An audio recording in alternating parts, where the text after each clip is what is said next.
If you love hearing about people who love what they do, then join me for another uplifting story from People with Passion. Hello everyone, and welcome to another episode of People with Passion.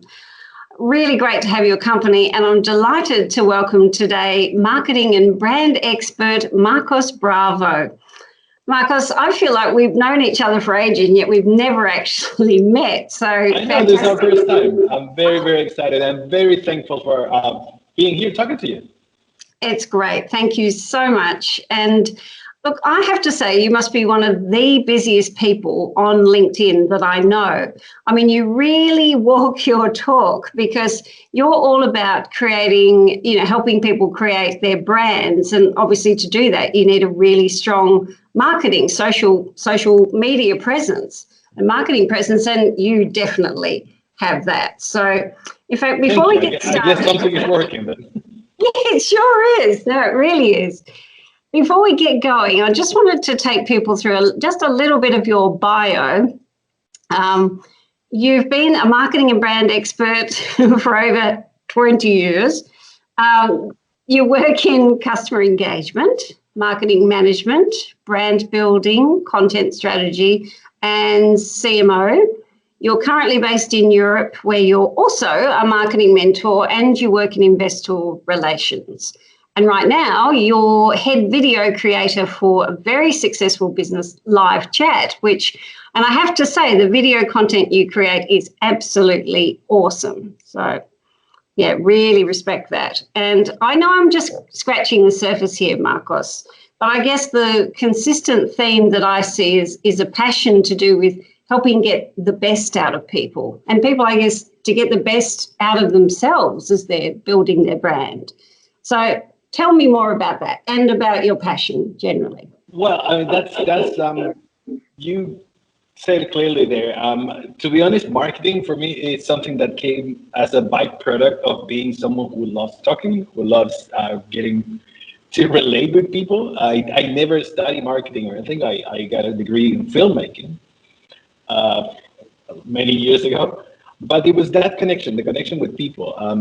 I was always sort of like a lonely boy, and I always wanted to have a lot of friends. And that started moving me into, well, the only way I'm going to have friends is talking to people and finding if there are things that I can do here and there for you. And I was very lucky to be given this crazy opportunities with crazy companies that I work with. I mean, from Disney World to video game companies, and now with LiveChat. And to get the chance to, all right, well, if I'm going to be in charge of a team, I want to make sure I can do the best for them, and then discover marketing through that.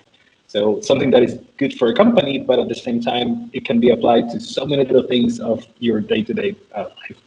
I love that. It comes from really a personal story, really personal roots, I guess, and it's grown into, a great business that you into a career. Yeah. So who or what were other influences along the way? Sorry, what was that?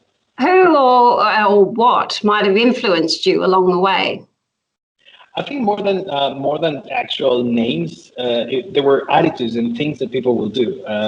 Those are the things I remember. I probably remember, I have a very strange photographic memory, so I remember all of my bosses, all of my friends, all of my girlfriends, and I started taking little things, the positive things, hopefully, from each one of them, like the way they treated me, the way they treated some of my colleagues, the way they prepare how we do things as a company or as a team.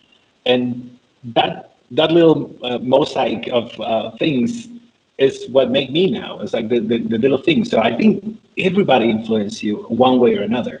So it'll be really hard for me to pinpoint that person, but it's all these little good things that I've been learning from people throughout my career that it makes me what I am.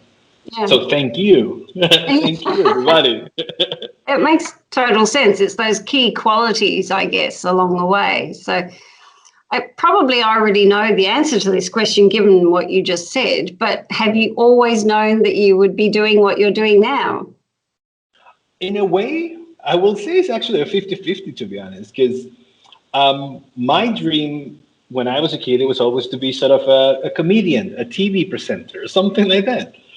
And my whole career of working in sales and marketing, a photographer, a Disney character, making beer for a living, all this took me to go back to being in front of a camera, being a video guy for live chat and share my experiences. But I think it's also because you learn to communicate better. I had experience of working all around the world. So I had to work with people from India, from Canada, from China, and you have to learn to communicate in a way that everybody can understand and accept what you're saying. Yeah.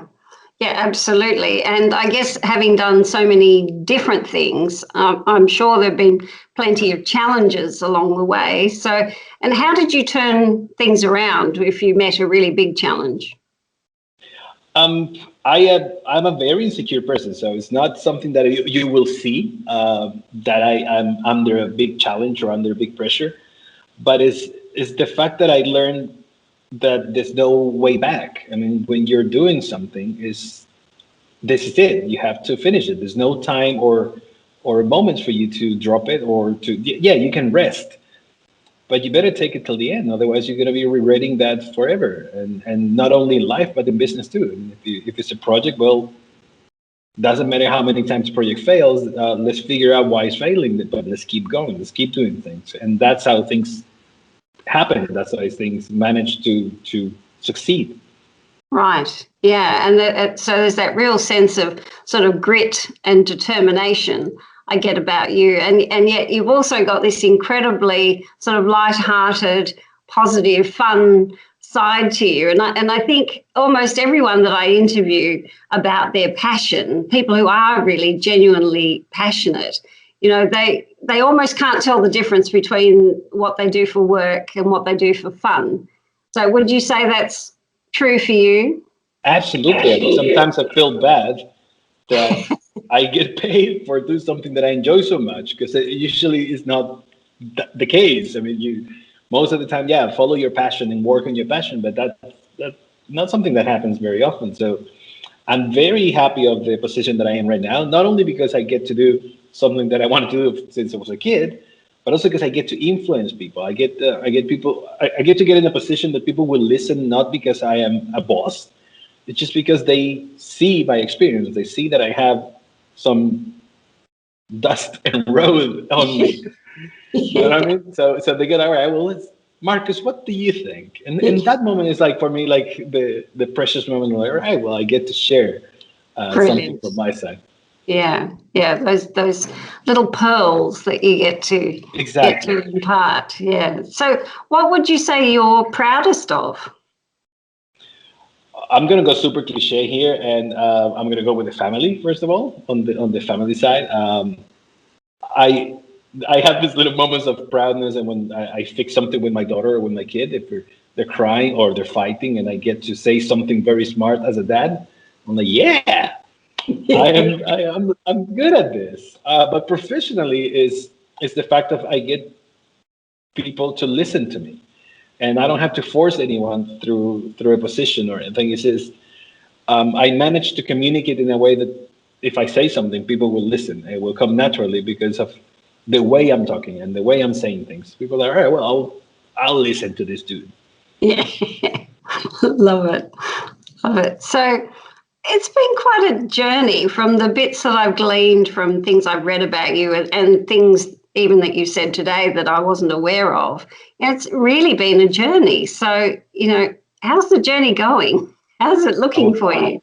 I just don't want it to end. I think that's the scariest part. I left home when I was 20. I'm 42 right now. So it's been 22 years of trying things and moving around. And like I told you before, I've been literally all around the world, like literally. There's not many countries that I haven't been in because of work. And the journey is something that keeps you going as well. So that's what I don't want it to end. I'm just starting a podcast now called Halfway Through, which is literally, I feel that I'm halfway through my life, halfway through everything. So what's next? Like, 'cause I don't want it to end. I always tell my wife that, what if we move to the beach, or what if we go to China for a couple of years? And with no reason, she's like, all right, well, sure. I mean, and that's one of the reasons why we're so happy, because she will do whatever. I was going to say, what's her reaction to that? Is it okay? No, I'm like, what? in fact, the moment that I felt that we were meant to be together and we were working together in Miami, and I remember I got mad at my boss and I told her, "Oh Jesus, I just want to leave this place and move to a mountain. Why don't you come with me?" She's like, "Sure, let's go." Wow. And I was like, "Oh, well, I was joking, but I'll take that." Yes. Oh, she is one very cool lady. That's Oh amazing. yes. So, well, on that note, what do you think is next?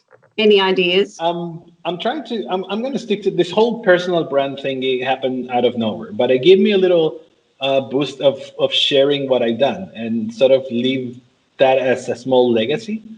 I do have a lot of stories to tell, and I want to put them in one place, and that's why I want to start this podcast. Just to, I don't care if people listen or not. I just want to have them in one place, so in case. But again, I mean, as a marketer too, I always look for new challenges. Even though that right now I have probably the ideal job, I still want to take on a company and help them grow and figure out a way to communicate and get that little satisfaction. I don't think I'm going to do my own company. I'm more of an intrapreneur. Yeah, I like that. Yeah. But I'm always looking for that next little step, which having that uncertainty, sometimes it makes it even more interesting. Like, I don't know what's next, but definitely something different. Yeah. Well, I'm sure there's quite a few people would be interested to hear that. And I'm wondering within that next step, what you might want more of, whether it's, I know you've mentioned challenges, etc., but is there sort of some key quality that you'd like more of in life or in work? If it's about work-wise, I like the position of influence, not just on my team, is the position of knowing how to get in someone else's shoes and bring that into a company, how to help them understand how to relate to their customer. But at the same time, I want to leave something that my kids eventually can look back and say, like, yeah, my dad was part of that. And I want them to look at me wearing a Hawaiian shirt and funky shoes and like be, well, that's my dad. Yeah. So is that sort of legacy aspect part of how you would measure success? In a way, I wouldn't say that's my main priority because after all, it doesn't matter what you do. Someone said like in 3 generations, nobody will remember you, which is sad. But it's more of a, I just want to take my last look back and be happy. Just on my last minute of life, just turn around and say, yeah, that was fun. Yeah. And I think that will be the moment of success because I don't think success is something you achieve as a goal. It's just a journey, like you mentioned before. If you have a successful journey, it's a lot better than having a successful arrival. Yeah, exactly. Yes, it's less about the destination, definitely, when you get to that point, isn't it? Yeah. Yeah. So, okay. So now, if we take that sort of looking back view, what's something maybe that looking back now, as you're halfway through, what would you like your young self to know? I want them to know that they can do whatever they want in a good way. They can become whatever they want, and they can achieve whatever they want. And I don't want to. I don't want them to achieve it by working really hard. That's not the last message. I just want them to be smart about things. I want them to be smart about people. There's going to be a lot of people in their lives, and not just my kids, right? Eventually, everyone that I know. So just look around, and everybody can help you in a way, but you can help as well. So create relationships, something that everybody grows through interactions, not just you or not just them. But whatever you want to do, just go for it. You can do it. And I don't want to sound like Gary Vee here saying like, oh yeah, you're gonna get your $10 million company, because it's not about that. Yeah. It's about having fun in the process. Yeah. Great. Well, just as we wrap up, and I think you've said a lot of this in that last answer, but is there, there's bound to have been people you've inspired, not just in this interview, but obviously in all the interviews that you also do. I'm sure people take a great deal from what you say. You truly are, you are a voice to be listened to and an influencer. So is there one sort of piece of advice that you would say to someone that you've that you've perhaps influenced along the way? Actually, I just finished recording a podcast with Francisca Phillips. She's in charge of diversity for many companies, and I asked her the same question. And I loved her answer so much that I'm going to use the same answer. Do it. Is to listen. Is to listen what's around. Listen to your surroundings and to the people around you. Don't do what they ask you to, but listen, because you're going to learn a lot more by listening than by doing. That's a great bit of advice. And actually, it's something I really subscribe to as well. I call it the 2 ears, 1 mouth theory. Absolutely. There has to be a reason for that. Make use of them. Yeah. Oh, Marcos, it's been so lovely to spend this little bit of time with you. I know you're a very busy man, so I'm going to let you go, but thank you very much. And thank you to all of you watching People with Passion. And as always, we'll have more information about Marcos just below the video. So please enjoy, like and subscribe. And look forward to your company next time on People with Passion.